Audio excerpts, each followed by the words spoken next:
नमस्कार साथियों, आप सभी का स्वागत है आपके अपने YouTube channel is my prep पे। तो साथियों, आज का जो हमारा टॉपिक रहेगा वो रहेगा आपका DSSB की तरफ से जो PRT का एग्ज़ाम लिया जाता है। तो हम इस वीडियो में उस पर चर्चा करेंगे कि इसका जो एग्ज़ाम पैटर्न होता है PRT का वो किस तरह का होता है, इसमें क्या होता है, कौन कौन बच्चे इस एग्ज़ाम को दे सकते हैं, और साथ ही साथ जो बाकी टीचिंग एग्ज़ाम होते हैं जैसे KVS, NVS और यूपी का सुपर टेट, तो इनसे ये किस तरह अलग है। तो इसके लिए आपको क्या करना होगा, वीडियो के लास्ट तक बना रहना होगा ताकि आपको सारी इन्फॉर्मेशन मिल सके।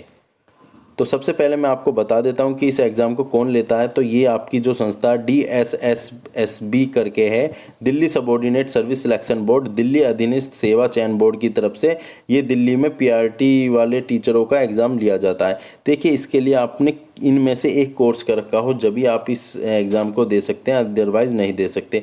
तो जैसे SSC का एग्ज़ाम होता है आपका, SSC के एग्ज़ाम में क्या होता है, जिस बच्चे ने 12th कर रखी है तो वो कैंडिडेट SSC का फॉर्म भर सकता है। लेकिन इसके लिए इसमें ऐसा नहीं है। इसके DSSB का एग्ज़ाम देने के लिए आपको इनमें से एक कोर्स या डिप्लोमा होना अनिवार्य है। देख लेते हैं वो कोर्स डिप्लोमा कौन कौन से हैं।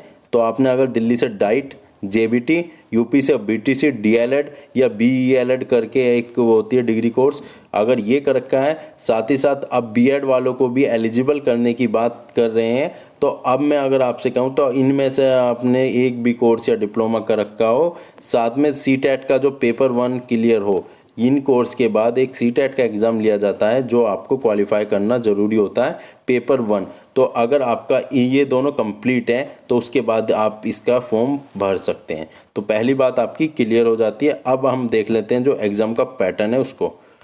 अब देखिए, एग्ज़ाम के पैटर्न में क्या है, ये दो पार्ट में डिवाइड है, पार्ट 1, पार्ट 2। तो पार्ट 1 आपके जो जनरल सब्जेक्ट होते हैं जो एग्ज़ामों में देखने को मिलते हैं, उन्हीं का आपका ये पार्ट 1 होता है। देखिए, एग्ज़ाम एक ही होता है, एक ही दिन में होता है, लेकिन इसके पार्ट 2 होते हैं, यानी कि पार्ट 1, पार्ट 2। अब पार्ट 1 में जो सब्जेक्ट हैं और जो नंबर ऑफ क्वेश्चन है और ये कितने मार्क्स का है, तो हम इसको पहले समझ लेते हैं। तो सबसे पहले पहला सब्जेक्ट देख लेते हैं, जनरल अवेयरनेस। तो जनरल अवेयरनेस में देखिए साथियों क्या होता है, जीके होती है आपकी। जीके में क्या आ जाता है, हिस्ट्री आ जाती है, पॉलिटिकल आ जाती है, ज्योग्राफी आ जाती है, इको आ जाती है।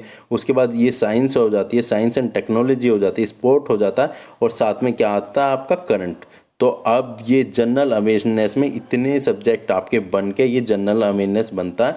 इसमें अगर अब मैं नंबर ऑफ क्वेश्चन की बात करूं तो ये 20 नंबर के 20 क्वेश्चन आपको देखने को मिलेंगे। उसके बाद लैंग्वेज आ जाती है, लैंग्वेज हिंदी। इसमें भी आपको क्या 20 क्वेश्चन 20 नंबर के मिलेंगे। उसके बाद लैंग्वेज सेकंड में आपकी इंग्लिश आती है, इसमें भी नंबर ऑफ क्वेश्चन 20 होंगे और ये 20 ही मार्क्स का होगा। उसके बाद ये रीजनिंग आएगी, रीजनिंग में भी नंबर ऑफ क्वेश्चन 20 होंगे और ये भी 20 मार्क्स का होगा। मैथमेटिक्स में भी 20 क्वेश्चन आएंगे और ये 20 मार्क्स के होंगे। तो पार्ट 1 आपका बन जाता है 100 नंबर का, 100 क्वेश्चन का। ठीक है साथियों।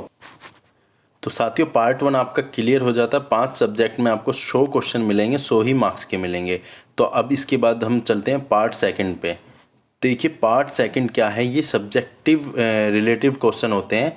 इसमें क्या होता है, ये 100 मार्क्स का होता है और इसमें question of number of question भी 100 होते हैं। लेकिन जैसे आपका पार्ट 1 में फिक्स था कि हिंदी के 20 क्वेश्चन आने हैं, इंग्लिश के 20 क्वेश्चन आ रहे हैं, तो इसमें ऐसा नहीं है। इसमें इन सब को मिलाकर 100 नंबर के यानी कि 100 क्वेश्चन आएंगे, 100 मार्क्स के। इसमें फिक्स नहीं होता कि बाल विकास से कितने आने हैं, शिक्षण की कार्य प्रणाली से कितने आने हैं, शिक्षण पद्धति से कितने आते हैं। इन सबको मिला के ही आपके 100 आएंगे। कोई किसी भी टॉपिक से नंबर ऑफ क्वेश्चन ज़्यादा आ सकते हैं या कम आ सकते हैं। तो इसमें आपके जो सब्जेक्ट होते हैं उनको देख लेते हैं। बाल विकास, शिक्षण की कार्य प्रणाली, शिक्षण पद्धति, शिक्षण अभिरुचि, शिक्षण अभिवृत्ति और मनोविज्ञान। तो इन सब को मिला के आपके क्या 100 क्वेश्चन आएंगे और इनके जो मार्क्स होंगे ये भी 100 होंगे। तो पार्ट 1 पार्ट 2 मिला के आपके 200 क्वेश्चन बन जाएंगे, ये 200 मार्क्स के। अब जो इसकी इंपॉर्टेंट बातें हैं वो भी देख लेते हैं। ये क्या MCQ बेस्ड होएगा, जो एग्जाम होएगा MCQ बेस्ड क्वेश्चन होंगे। इसमें बोथ लैंग्वेज में देखने को मिलेगा आपको, हिंदी में भी और इंग्लिश में भी, दोनों लैंग्वेज में ये मिलेगा आपको। इसका जो एग्ज़ाम होता है ऑनलाइन होगा। पहले ये आपका एग्ज़ाम ऑफलाइन हुआ करता था, लेकिन अब ये ऑनलाइन हो रहा है। अब नंबर ऑफ क्वेश्चन यानी कि कितने क्वेश्चन आएंगे इसमें टोटल, तो इसमें टोटल क्वेश्चन 200 आएंगे आपके। नंबर ऑफ मार्क्स कितने मार्क्स का आएगा, तो ये 200 मार्क्स का आएगा।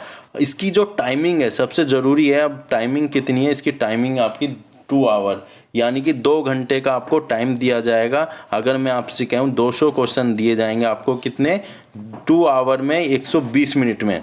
तो सबसे इम्पोर्टेंट चीज़ है ये कि अगर आपको 200 क्वेश्चन 120 मिनट में करने हैं, इसके लिए अगर मैं आपको एवरेज टाइम बताऊं तो एवरेज टाइम आपको 36 सेकंड मिल रहे हैं।